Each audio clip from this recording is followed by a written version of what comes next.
Olá a todos, boa tarde. Meu nome é Luiz Eduardo Dias. Nós estamos aqui hoje em mais um Life Talks. Life Talks é uma iniciativa da Life que convida líderes, pessoas que vão falar sobre cidadania, vão falar sobre inovação, vão falar sobre negócios, tecnologia. E hoje nós temos a honra de ter dois convidados. Um deles é o Alair, meu sócio, físico, diretor da Life, responsável por grande parte do setor administrativo financeiro da empresa, e o nosso querido amigo, o professor Elvis Fusco, que é doutor, tem pós-doutor em ciência de informação, é mestre em ciência da computação e é o superintendente executivo da Fundação Shuji Nishimura de Tecnologia. Hoje é ele que cuida dessa ampliação, desse grande crescimento, né, que a Fundação vem experimentando nos últimos anos. Né, e a gente vê que a Fundação ela tem experimentado um reconhecimento nacional em torno dos seus novos programas, em torno da liderança da inteligência no agronegócio, da inteligência em inovação. Né? Então, é uma honra para a gente ter vocês aqui, né? Uma honra para a gente ter o Elvis, e a gente vai conversar um pouquinho. Né? Tivemos hoje uma experiência, né, que foi o Summit, né, que foi a gente hoje... teve um evento aqui na Life, que é o Life Summit, que é um evento interno para a gente, que vem nesse mês do trabalhador como uma espécie de diálogo interno sobre diversos movimentos que vêm na sociedade, principalmente em torno de tecnologia, em torno do papel das pessoas no ambiente de trabalho. Então, hoje, né, nós estamos aqui com o Elvis. Vamos estar conversando um pouquinho sobre o que ele tem feito, sobre como a trajetória dele. Muito bem-vindo, Elvis. Obrigado, Luiz. Obrigado pela oportunidade de estar aqui. É um prazer estar aqui, participando do programa, participando dessa iniciativa da Life, ainda mais com dois amigos como você e o Alair. Então, é um grande prazer passar esses minutos com vocês. Então, Elvis, o Luiz falou que eu sou físico. Eu não sou físico, eu me formei em física, né? Depois eu não fiz mais nada de física. Ele tem um bom físico. Eu só me formei. E é interessante que você estava falando, né, da questão do pessoal da área de exatas, né, para a área de negócios. Eu acho que tem muito a ver, sim, porque assim... a gente vê sempre uma lógica nas coisas, né? Quando a gente não vê numa lógica nas coisas que não faz sentido, né? E aí então a gente é muito matemático mesmo, né? O negócio tem que fazer sentido, tem que ter uma lógica matemática, senão, né, só o convencimento porque eu acho não dá muito certo. Inclusive a gente, quando estuda matemática, né, acho que, não sei se foi o Elvis ou o Oswaldo, foi o Elvis que falou sobre o papel da matemática nas nossas vidas, né? Sim. E é uma coisa incrível, né? Outro dia eu estava vendo justo sobre música, né, e matemática, né? Putz, toda música é uma expressão matemática, né? Toda a música em qualquer escala que seja, qualquer escala humana, qualquer escala, pode ser música dodecafônica, música oriental, sempre vai ter uma lógica matemática, né? Tem tudo. Mas, Elvis, conta um pouquinho para nós aí da sua história, da sua trajetória, né, de todos esses cursos de doutorado, pós-doutorado, de mestrado. Como é que foi tudo isso aí, a sua carreira? Minha carreira começou, na verdade, atrás de um balcão de um bar, né? Porque eu trabalhava, até os 18 anos, trabalhava em bar, né? Em Botucatu, e aí meu pai falou assim, meu pai sempre teve comércio, meu pai falou, filho, vai estudar, que esse negócio de trabalhar em bar não vai dar futuro para você. E aí eu estudei a vida inteira em escola pública, e minha família não tinha de como pagar uma faculdade privada, né? E eu também não conseguiria passar na faculdade pública antigamente, há 30 anos atrás. Era muito difícil você conseguir, mais de 30 anos atrás, você conseguir passar numa faculdade. Eram poucas faculdades públicas e, né, não é que nem é hoje, que tem muito de oportunidade. E aí eu fui estudar por conta, peguei de uma namorada do meu irmão algumas apostilas e fui estudar. E aí consegui passar na Unesp. E eu escolhi a área de computação porque eu nunca tive esse computador na minha vida. Eu queria ver um computador.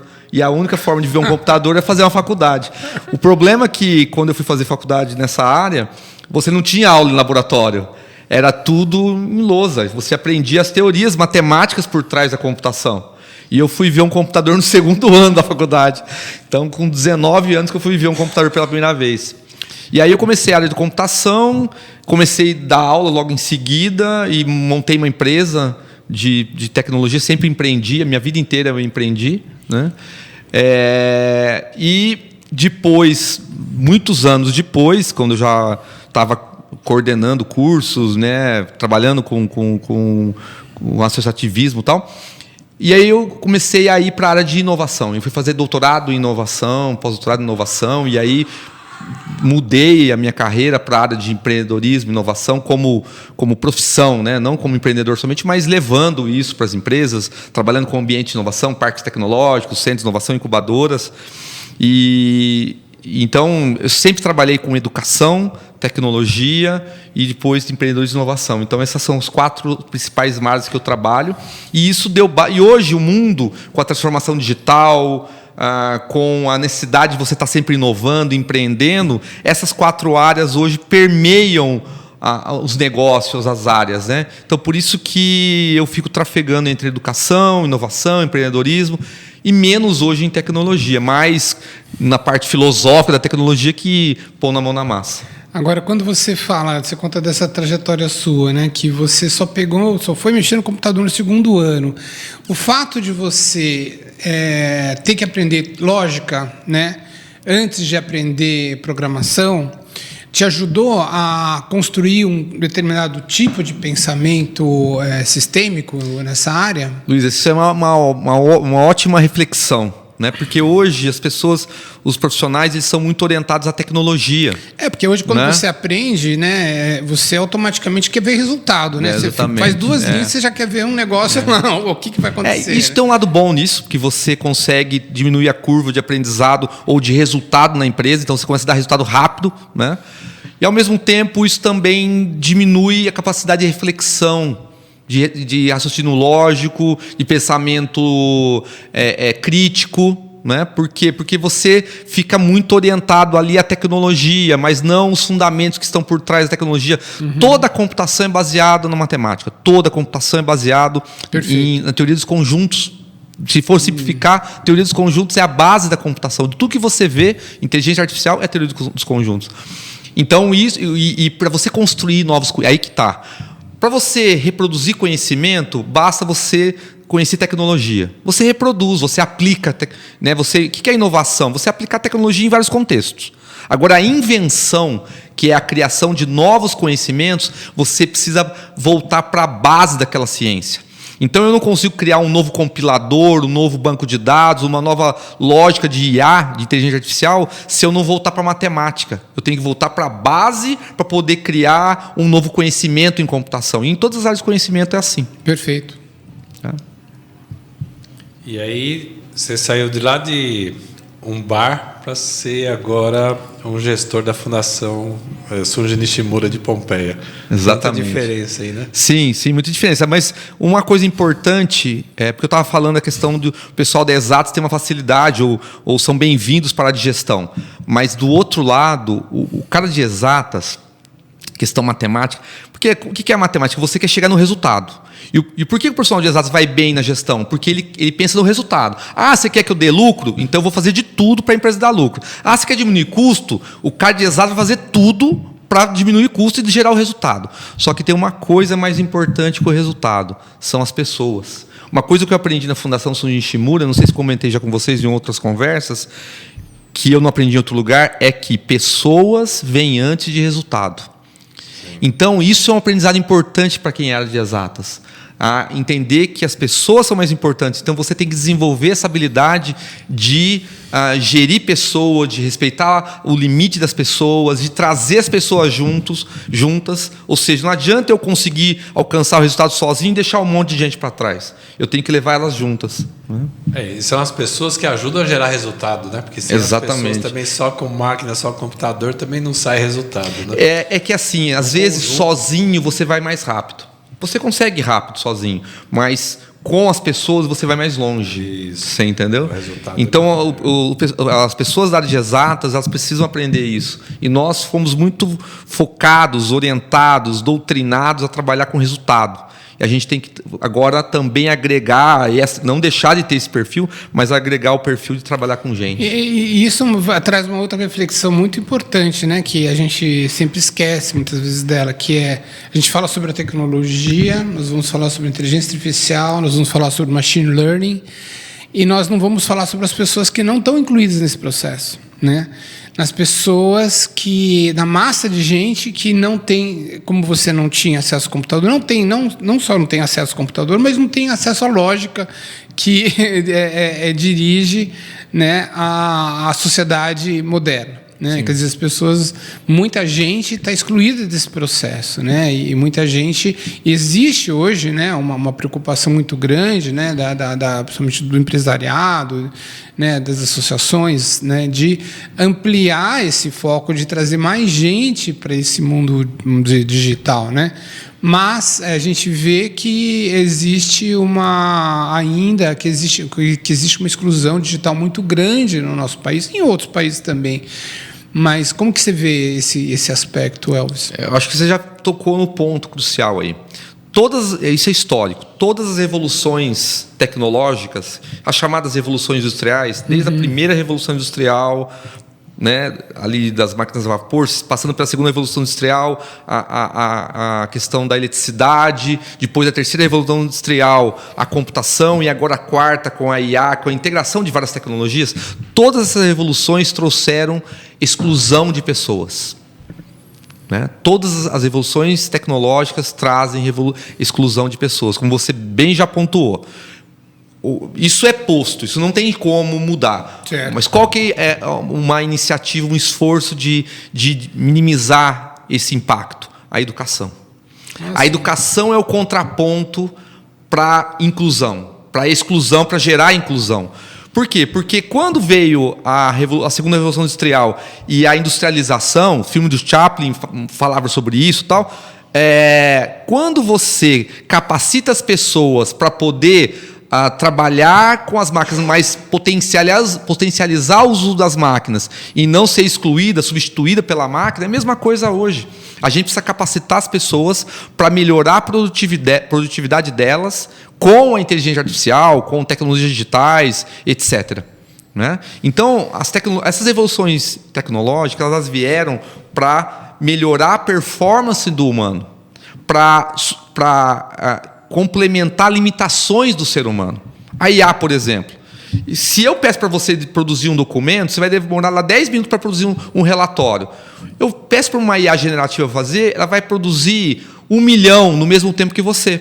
Por quê? Porque o ser humano tem um limite cognitivo.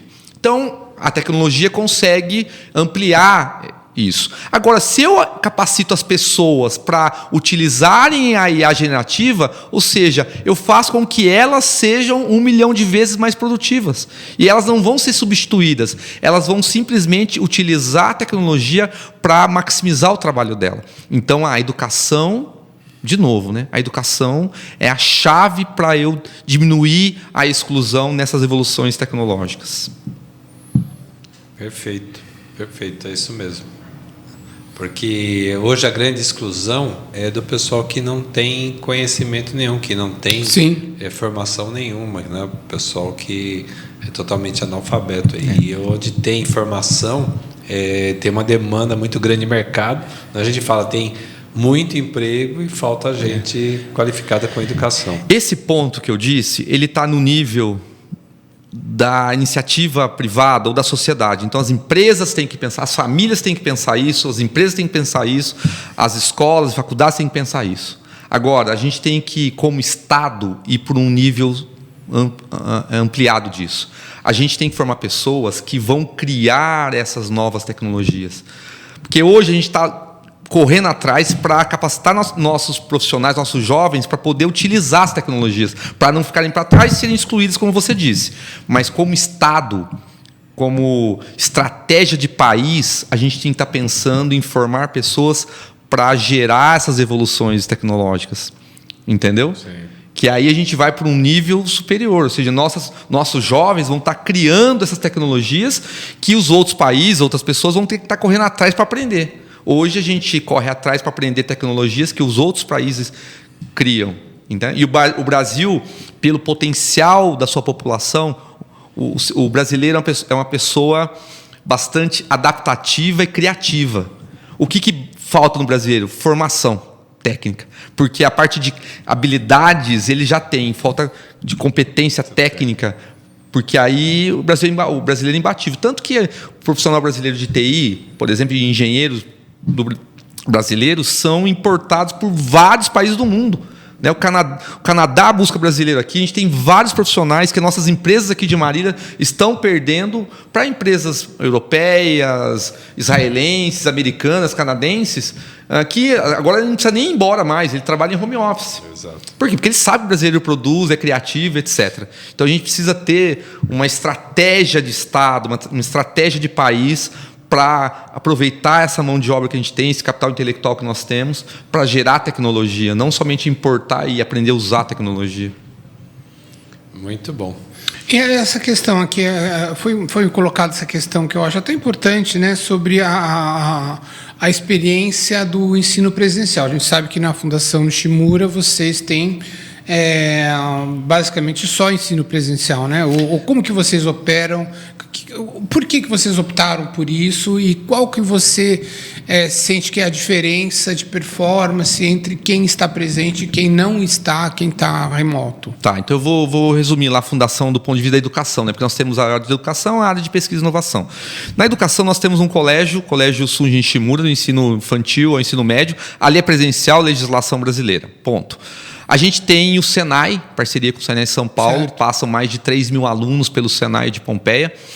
No Senai, ali da Fundação, nós temos cursos profissionalizantes, temos cursos de formação para a indústria, ensino médio e ensino técnico. O único Senai do estado de São Paulo a ter ensino médio é o Senai de Pompeia, por conta da metodologia canadense que nós temos.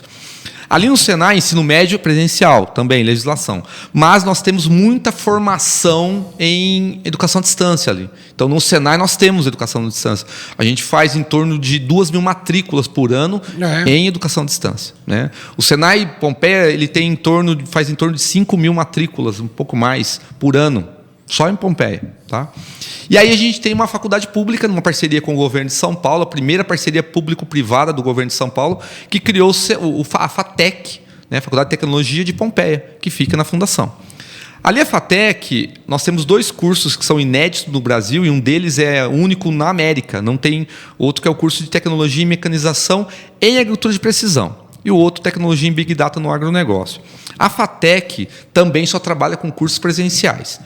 Porém, o curso de mecanização em agricultura de precisão, ele exige um aparato de laboratório muito grande. Nós temos parcerias com os principais players do agro do mundo ali na FATEC.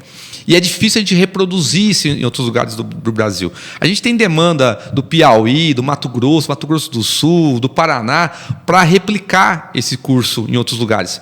Por quê? Porque hoje o agro ele é mecanizado, ele é tecnológico, ele é digital. E a gente precisa de profissional para essa área, é só a gente que forma isso. E é um curso tecnicista, hands-on, mão na massa, que o aluno tem que aprender os dispositivos, a parte mecânica, eletrônica, elétrica, dispositivos, sensores desses maquinários. Então, por isso que ele é presencial. Eu acredito muito no curso, a gente está agora num curso de pós-graduação híbrido, né, no Brasil, mas com encontros presenciais para essa área. Em que área? Na área de mecanização e agricultura de precisão. Mesmo. Né? Tá, entendi. Então, assim, eu acredito muito na educação à distância, porém, aplicada a contextos em que eu preciso escalar a formação. Tem contextos que eu não consigo escalar a formação. Né?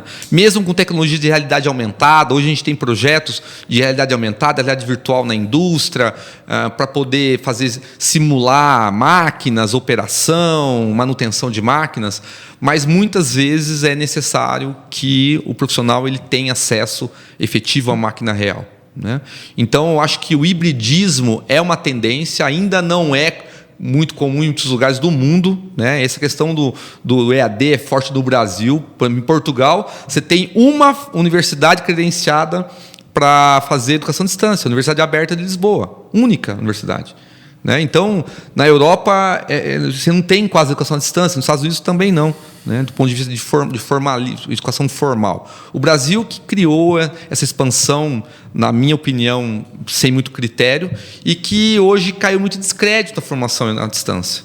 Né? Então, a pessoa que vai fazer educação à distância hoje não vai por conta da qualidade, ele vai por conta que ele precisa do diploma ou porque ele não pode fisicamente, ou seja, não é por conta dos benefícios da educação à distância como formação, né? É pela facilidade. Né? Então, a gente tem que ver com ressalva e a gente precisa de projetos de educação à distância mais densos, projetos que usem a questão da distância como benefício de acesso à educação, não somente por questão de diminuição de custo do lado do aluno ou do lado da instituição de ensino também.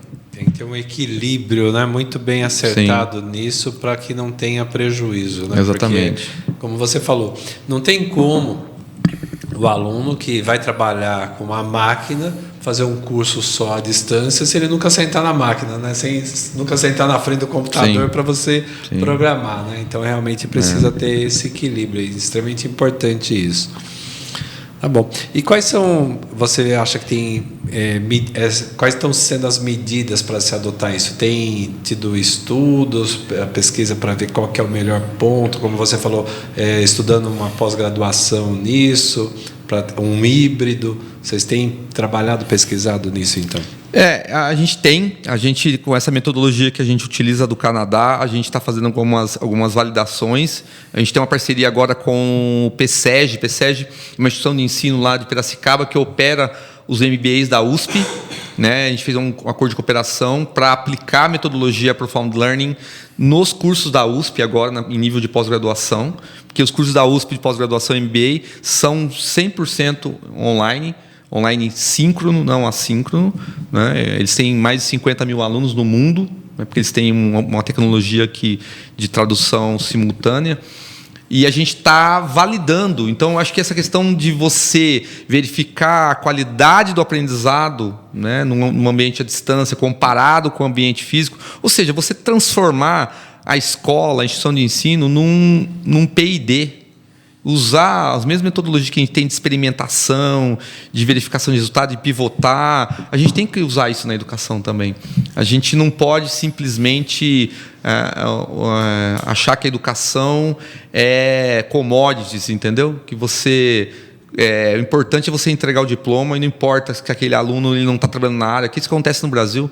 A maioria dos alunos que fazem direito, o Brasil é o país que mais tem alunos fazendo direito, mais que a soma de todos os países do mundo.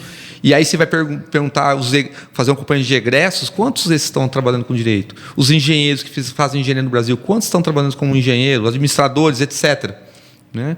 Então, essa reflexão, a gente não pode olhar só quantos alunos fizeram curso superior. Isso não tem validade nenhuma. Do trabalho também, né? Enquanto o Brasil se coloca como vendedor de commodities, né? Qual é a qualidade da engenharia que a gente vai desenvolver internamente, né? Enquanto a maioria dos engenheiros, eu vejo, muitas vezes em São Paulo, está trabalhando com outras áreas, está trabalhando no mercado financeiro, está trabalhando com marketing, está trabalhando com vendas, está trabalhando com... Muita gente está absorvida por outras áreas, porque muitas vezes a gente não tem a indústria desenvolvida para absorver e se aproveitar dessa mão de obra, se aproveitar dessas inteligências, né? Sim. Então, como que o país se coloca no mundo também tem muito a ver, né? E a gente ainda é um país, enfim, produtor de commodities. Não é ruim isso, ao contrário, você está vendo a agroindústria como setor de ponta, mas eu acredito que falta um desenvolvimento em outras áreas onde a gente também teria mercados para desenvolver, né? Há uma tendência do aumento da produtividade de alimentos ser maior que o crescimento da população. Essa é uma tendência, um gráfico. Sim, que a gente sabe, por exemplo, já é conhecido, por exemplo, que o Brasil não precisa desmatar mais nada, né? Só precisa produzir direito. Né? Daí a importância. E outra, por que tem aumentado a produtividade do agro brasileiro? Não é por aumento de área, é por tecnologia. É por conta das novas tecnologias. E aí, não estou falando de tecnologia digital, estou falando de tecnologia biológica, tecnologia genética, tecnologia de mecanização, de agricultura de precisão, que tem feito o Brasil aumentar a quantidade de produção por alqueire, por exemplo, de soja, de milho, etc. Né? Então a gente tem hoje o Brasil ele é referência em tecnologia na produção de alimentos. O que nós precisamos melhorar? Que a gente chama de high value product. Hoje a gente tem muito high value crop, ou seja, cultura de alto valor agregado. O que a gente precisa agora é produtos de alto valor agregado, que é a manufatura do alimento. É transformar o amendoim em óleo de amendoim, em farinha. M&M, né? Entendeu? Transformar o café em cápsula, transformar o cacau em chocolate gourmet e etc. O Brasil precisa de uma... Não estou falando na área de alimentos, né? E nas outras áreas também, mas precisa de uma política de geração, de potencializar a indústria de alimentos. Né? E aí eu preciso de tecnologia, preciso de mão de obra especializada, tecnologia, etc. E aí eu deixo de ser um país somente de commodities para também ser um país de alta tecnologia na área de alimentos. O Brasil tem tudo para fazer isso. Tudo para ser um país não só produtor de alimento do campo, mas de produto industrializado. Principalmente agora com essa necessidade de saudabilidade, né? De produtos saudáveis. A gente tem projetos na Fundação com o Instituto de Tecnologia de Alimentos, com o Itaú, que é o maior ICT de alimentos do Brasil, tecnologia de alimentos. A gente tem um projeto grande, com grandes indústrias de alimentos, com o Grupo Jato junto e a Fundação Nishimura, produzindo tecnologia de ingredientes saudáveis, novas formas de lipídio, plant-based, novas formas de açúcares, novos carboidratos, proteína vegetal, etc., para poder abastecer a indústria brasileira com novos ingredientes para a geração de alimentos saudáveis no futuro. Né? Então, isso é uma estratégia de Estado. Porque hoje é uma estratégia da Fundação Nishimura, junto com a Unicamp, junto com algumas indústrias. Isso tinha que subir de nível e ir para nível de Estado de São Paulo. A gente está levando esse projeto para o Estado de São Paulo e chegar em nível federal, nível de país. Porque o Paraná pode fazer isso. Né? O Paraná tem produção de alimentos. O que o Paraná não tem? Indústria de alimentos. Mato Grosso tem produção de alimentos. Não tem indústria de alimentos. Goiás, você entendeu? Goiás, Matopiba, agora Piauí. Você não acredita, eu fui para o Piauí, se uma fazenda no Piauí, você anda quilômetros e quilômetros, na Bahia, produção de alimentos. Não tem seca, tem produção de alimentos. O que precisa agora colocar? Tecnologia lá e ter indústria de alimentos. Entendeu? Você falando isso aí, eu lembrei a questão das commodities, né? Eu lembrei também fazendo uma analogia com o petróleo, né? Nós agora exportamos, somos um grande exportador de petróleo, mas somos um grande importador de gasolina, de combustível, né? De gasolina e óleo diesel. Quer dizer, a gente manda o petróleo para fora, bruto, paga para alguém refinar lá e depois traz de volta e paga mais caro. Mas isso em várias áreas no Brasil. Sim, em várias áreas. Né? São exemplos aí de coisas que a gente precisa, como você falou, subir o nível a nível de governo mesmo. Eu acho fantástico, né? Essa preocupação de ponta a ponta sempre foi uma preocupação presente, né? No Grupo Jato, na visão ampla, né? Que eles sempre trouxeram para a indústria, né? E para a agroindústria. Eu vejo muito essa busca, né? De quando você vê nas gôndolas do supermercado as pessoas procurando cada vez mais produtos saudáveis, são produtos caros, são produtos sofisticados, são produtos difíceis muitas vezes de encontrar. E que tem uma fortíssima demanda, principalmente nos grandes centros, né? E realmente o Brasil pode se tornar um grande exportador, né? A gente vê, por exemplo, hoje, se você vai no mercado, a quantidade de diferentes tipos de leite que você tem. É impressionante, né? Você tem leite de amêndoa, leite de soja, leite de arroz, leite disso, daquilo. Quer dizer, você tem uma variedade enorme E tudo, né, feito no Brasil, com marcas brasileiras que tentam se afirmar nacionalmente, mas que já têm capacidade de exportação. E outros diversos tipos, né? Pasta de amendoim, por exemplo, né? A gente é um centro, né, já é exportador, né, desse tipo de produto. O amendoim vem daqui, inclusive. A própria planta do amendoim, ele vem da nossa região daqui, né? O maior produtor do amendoim do Brasil é nossa região. Pois é. Então, assim, a gente tem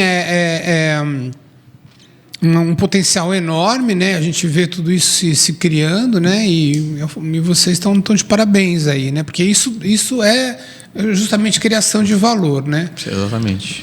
Ô Elvis, agora assim, eu vejo, né? Assim, você falando de Senai, né? Muitas vezes quando a gente fala de Senai, lembra do torneiro mecânico, né? Então, no passado, a indústria, né, criou o Senai para preparar uma mão de obra braçal ali, de chão de fábrica, para dentro da indústria.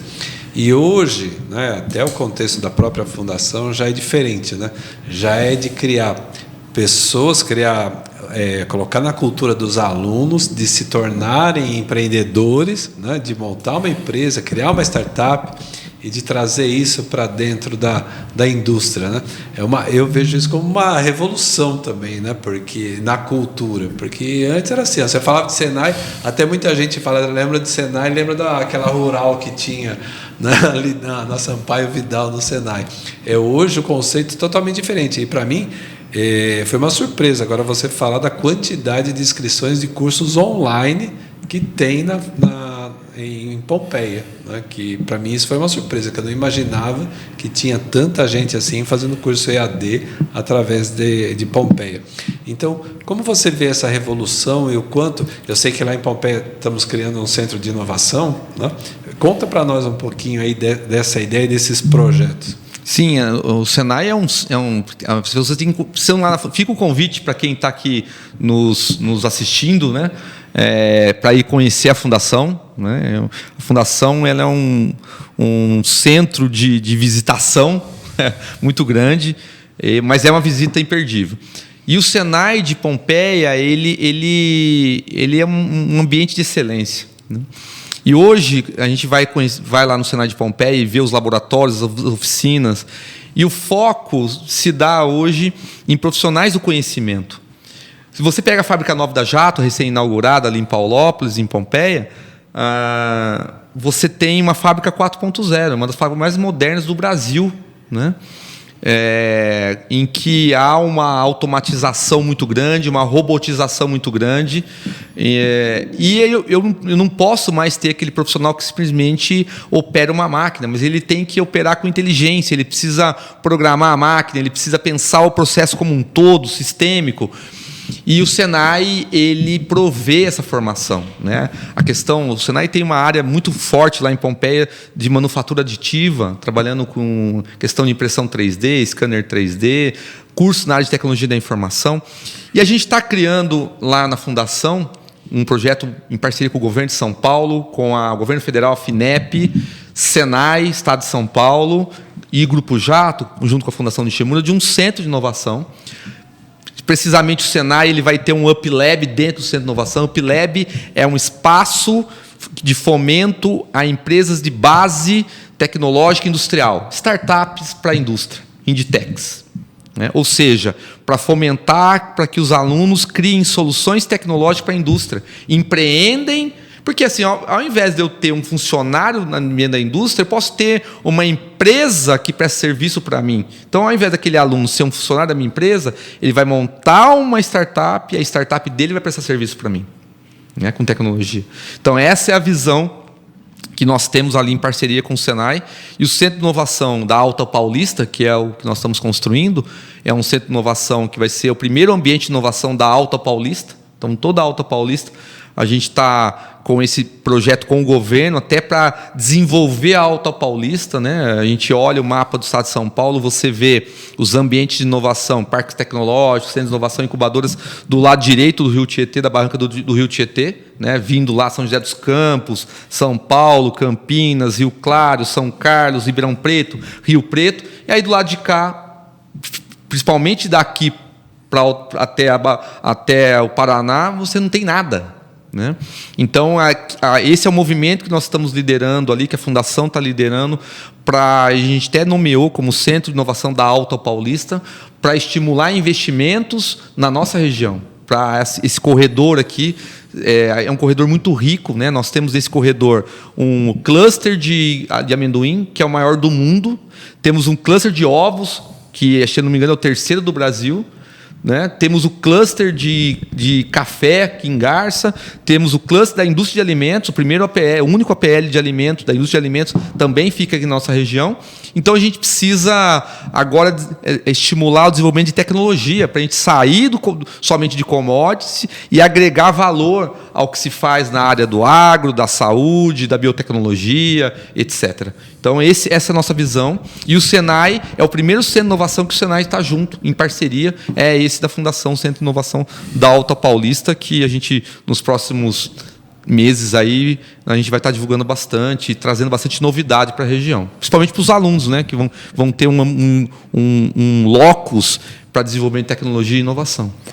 Eu vejo que isso vem aí uma grande mudança de cultura na própria população, nos próprios jovens. Então, mas essa é uma pergunta que eu tenho, Alair, porque, cara, eu tenho muita desconfiança, sabe, que você pode muitas vezes criar o ambiente de inovação, criar as condições, mas que o mindset não está preparado para se apropriar desse espaço. Não está preparado a ter a iniciativa, uma coisa que a gente discutiu hoje, a ter, vamos dizer, esse comprometimento, né, que a gente discutiu, essa competência, né, que a gente discutiu, para poder se apropriar dessas possibilidades e realmente transformar aquilo que deve ser um espaço de inovação e realmente o seu propósito, fazer aquilo acontecer. Né? Precisa assim, eu vejo que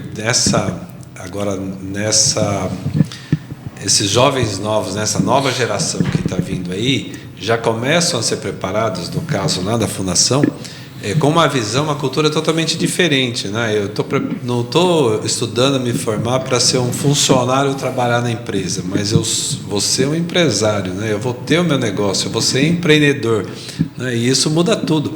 E precisa. Não, mas espera aí, o que acontece quando a pessoa não quer ser isso? Deixa eu corrigir então.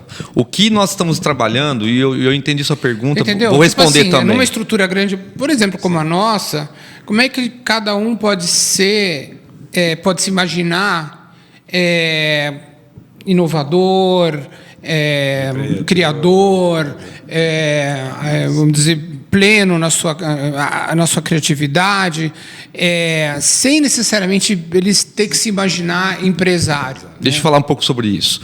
O que nós trabalhamos lá na Fundação não é formar empresários, é formar empreendedores. É diferente, empresário e empreendedor. Claro. Ok? Empreendedor é aquele que empreende algo, que cria algo, preferência para coisa inovadora, que gera resultado. E isso eu posso fazer na empresa onde eu trabalho. Então, nem todo mundo quer correr risco. Qual a diferença entre empreendedor e empresário? A diferença, o empresário é o empreendedor que quer correr riscos. O empresário sempre corre riscos. Ele acorda, na verdade, 24 horas ele está correndo risco. Imagina os empresários lá do Rio Grande do Sul. Ele correu um risco em montar a empresa dele lá e não aconteceu. Então, aqui no estado de São Paulo, qualquer lugar, empresário corre risco. Então, isso respondendo a sua pergunta. Tem jovens, pessoas que não querem correr risco, mas eles podem ser empreendedores trabalhando para os outros. Entendeu? Desenvolvendo a criação, a criatividade, a inovação, tendo desafios de criar algo, né? Só que ele vai estar no contexto de uma empresa. Agora, entre esses alunos empreendedores, alguns vão querer ser empresários. Ok. Mas o que a gente não pode nessa geração atual, estar com jovens na nossa mão, passando pelas nossas escolas e faculdades, e eles saírem das nossas escolas e faculdades sem levar essa semente do empreendedorismo. do empreender, da inovação. Então, é isso que a gente quer, né? Agora, voltando para a sua pergunta, não adianta eu ter um ambiente de inovação se eu não tiver a cultura de inovação. Isso tanto é verdade que existem muitos parques tecnológicos no Brasil que são elefantes brancos. Sim. Por quê? Porque não existe um sistema local de inovação. Perfeito. Não existe um ecossistema de inovação. O que a gente está fazendo em Pompeia já há algum tempo? A gente está preparando as empresas, preparando os alunos, preparando o ecossistema para um ambiente de inovação. Como? Primeiro, na formação dos alunos. Segundo, com programas de empreendedorismo e inovação. Ano passado a gente criou um programa chamado Nova Skill, que está esse ano acontecendo novamente. Esse programa é um programa que tem empresas participando, alunos participando, juntos, resolvendo problemas da sociedade, dos mercados ou das empresas. Lá na Associação Comercial de Pompeia, na CE Pompeia, foi criado um programa de inovação Inova CE, para que os empresários pequenos, micro, pequenos e médios empresários possam vivenciar a inovação com os primeiros passos, desenvolver a cultura, o mindset, conhecimento. Então, tudo isso vai gerando o que a gente chama de sistema local de inovação maduro, para que quando você tenha um ambiente de inovação, você tenha uma demanda reprimida na cidade, para ter um lugar em que você centraliza o fomento, a conexão, o ecossistema, o networking entre as pessoas que estão fomentando a inovação.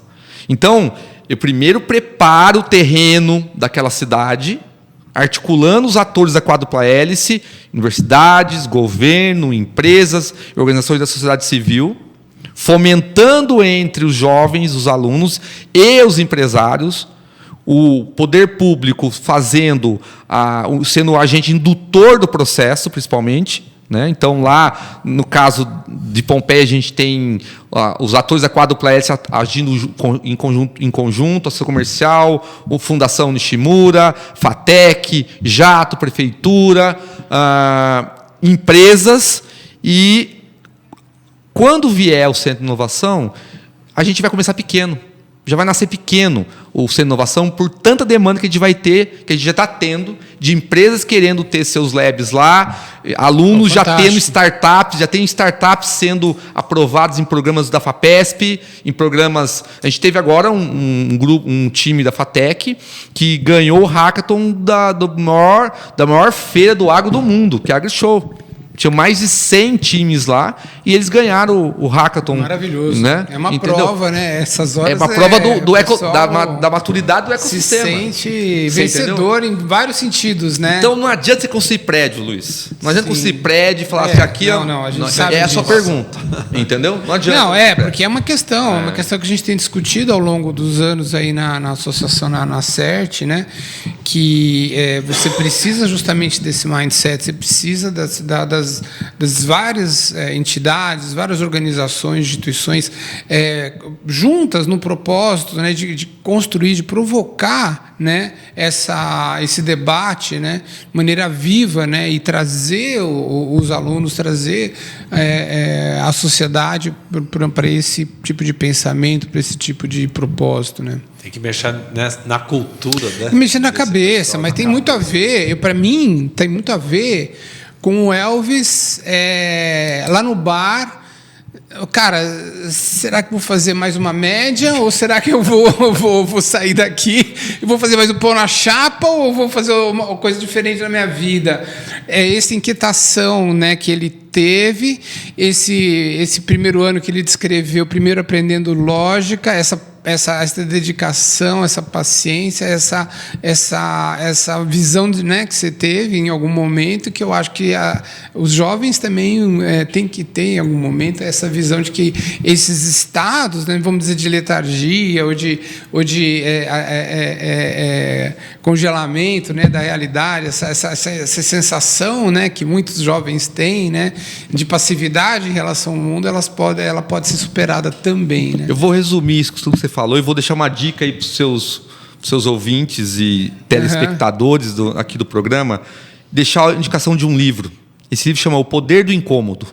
Esse livro, eu me identifico muito com o tema desse livro, O Poder do Incômodo. Poder do Incômodo, Foi escrito pelo Tejon. Tejon é a maior autoridade na área Tejon. Tejon. Sim, já assisti palestra marketing dele. no agro. Né? Ele trabalhou na Jato, década de 70, produção de Shimura. Perfeito. Né? Ele teve uma história de vida impressionante. Incrível, Vejam na internet depoimentos dele, né? Quando ele era criança, ele passou por um acidente que queimou o rosto todo e tal.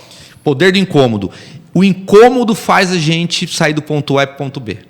E na minha história de vida, sempre esse incômodo me levou a sair de Botucatu, fazer faculdade, depois fazer mestrado, na minha época poucos fizeram, fazer doutorado. Na minha família, eu fui o primeiro, minha família é muito grande, fui o primeiro da minha família a fazer doutorado. Né? Meu pai e minha mãe tinham 3º ano do primário, minha mãe 4º ano do primário, meu pai 3º ano do primário. Eu falo para meus filhos que eu pulei 2 gerações, né? Mas essa é a questão do incômodo. E os jovens têm que ter esse incômodo, sabe assim? Pô, eu hoje estou andando de ônibus, cara, isso está me incomodando. Por que eu não tenho um carro? Então eu vou trabalhar mais, vou fazer hora extra para comprar um carro. Eu não tenho, eu moro de aluguel. Sabe essa questão? Eu só tenho o ensino fundamental 2. Não, eu tenho que ter o ensino médio. Então, a vida inteira você tem que estar incomodado.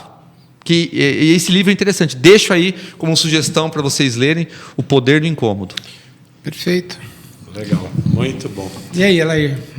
Quais são os desafios e oportunidades para tudo isso, nesse nosso novo ecossistema que está sendo criado?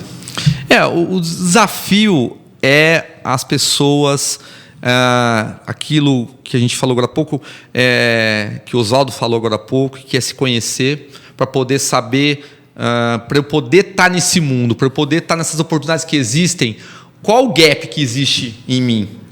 Os gaps de soft skill, ou seja, de liderança, falar em público, colaboração, né? Visão política. Então, quais são os gaps que eu tenho técnicos? Né? O que eu preciso saber para estar nesse mundo? Preciso conhecer direito, administração, inteligência artificial, metodologias ágeis. Né? Ou seja, a gente tem que ter uma autoleitura do mundo, para onde está indo, quais as necessidades que esse mercado tem e que vai ter nos próximos anos e o ponto onde eu estou. E aí fazer um planejamento, né, real mesmo, de desenvolvimento pessoal para ser uma pessoa requerida, útil para esse mundo. Né? Hoje de manhã, queria contar esse testemunho, a gente perdeu uma professora ali no colégio por acidente. Nossa. Né? 28 anos, grávida de 7 meses. Né? Ontem à noite ela faleceu, ela é de Tupã. E aí, eu conversando com as outras professoras ali no velório dela, elas começaram a falar como ela era ali na escola. E aí eu fiquei pensando que é isso que nós precisamos ser uma pessoa que faça falta para os outros. Né? A gente estuda, a gente se desenvolve para a gente poder ser útil para as pessoas. Porque se a gente não for útil, se a gente ganhar dinheiro só para a gente, não valeu a pena. Vai chegar um dia que você vai falar assim, é igual o Salomão disse, em Provérbios, é tudo ilusão. Agora, quando você adquire conhecimento, adquire competência, adquire dinheiro, e você usa isso em favor das pessoas, aí você preenche o vazio. Aí você fala assim, valeu a pena. Mas enquanto você fizer só para você ter conhecimento só para você não ensina ninguém, não mentoria ninguém, né? E você tem dinheiro, não ajuda ninguém, cara, com certeza você não vai chegar uma hora e falar assim, não valeu a pena, vai ser igual ao Salomão. Então, respondendo a sua pergunta, a gente tem que fazer tudo isso, Aleir, né? Para aproveitar as oportunidades, se inserir nesses ecossistemas, mas para poder estar abençoando as pessoas. É para isso que a gente corre. A gente corre para poder, primeiro dentro de casa, nossa família, e depois outras pessoas. Ter o bem-estar das pessoas que estão ao nosso redor, né? Das pessoas queridas, porque a gente não se sente bem quando você está bem e a outra pessoa, o seu vizinho ali, passando mal, tendo dificuldade, estando com problema. É como agora a questão do Rio Grande do Sul. Sim, né? A gente se sente incomodado da vontade de ajudar. É impressionante, né? Na verdade, eu cheguei de Brasília e a namorado me colocou para ajudar a montar container no fim de semana todo em São Paulo. Eu acho que por isso que eu... Né? Mas, assim, cara, a solidariedade, que o brasileiro tem... É uma necessidade humana. É uma necessidade humana. E ela estava toda animada, as pessoas estão todas animadas, cara, a ajudar o máximo, a ter o máximo de pertinência nesse momento, porque existe uma dor tão grande, tão profunda, né? E a gente não consegue dimensionar. Por isso que é tão bom trabalhar com educação. Fazer a nossa parte, né? Por isso que é tão bom trabalhar com educação, porque com educação a gente vê a transformação da vida das pessoas, né? Porque quando você ajuda uma pessoa a pagar uma conta de luz, cara, isso não vai resolver o problema dela, vai resolver pontualmente, mas não vai resolver a vida dela. Agora, quando você educa as pessoas, você transforma a vida. Ali na FATEC, principalmente, o Senai também, o Senai e na FATEC. A gente vai no AgriShow, ou eu ando, né, no Brasil todo, e eu vejo ex-alunos do seu Nishimura, do curso técnico do seu Nishimura, ou agora da FATEC, do Senai, você vê pessoas que normalmente, a maioria delas vieram de classe baixa, né, que é a primeira pessoa da família que estudou, e que eles estão muito bem ajudando a família, e você, vale a pena, né? Porque você ajudou ela num momento de vida que vai mudar a vida toda dela. Então, investir em educação, como o seu Nishimura fez, e ele foi muito sábio nisso, e que a família Nishimura continua fazendo, e a gente só é ali um instrumento nesse projeto maior que veio de Deus, é algo que vale a pena. Né? Então, você ajudar uma pessoa a estudar e dar uma formação de qualidade que transforma a vida dessa pessoa, vale muito a pena. É isso aí. Muito bom. Bom, gente, estamos na nossa hora. Eu queria agradecer a todos. Foi um programa muito, muito bom, né? Tudo vale a pena quando a alma não é pequena, né? E a gente fica muito feliz de ter você aqui. Alves, venha sempre. Vamos te provocar para vir sempre. A gente sabe que seu tempo é valioso, então eu agradeço muito você ter vindo. Eu agradeço a Lair por estar aqui com a gente sempre, né? E bom, Lair ele mora aqui, então está tudo certo, né? Gostaria que vocês passassem as considerações finais para a gente ir encerrando.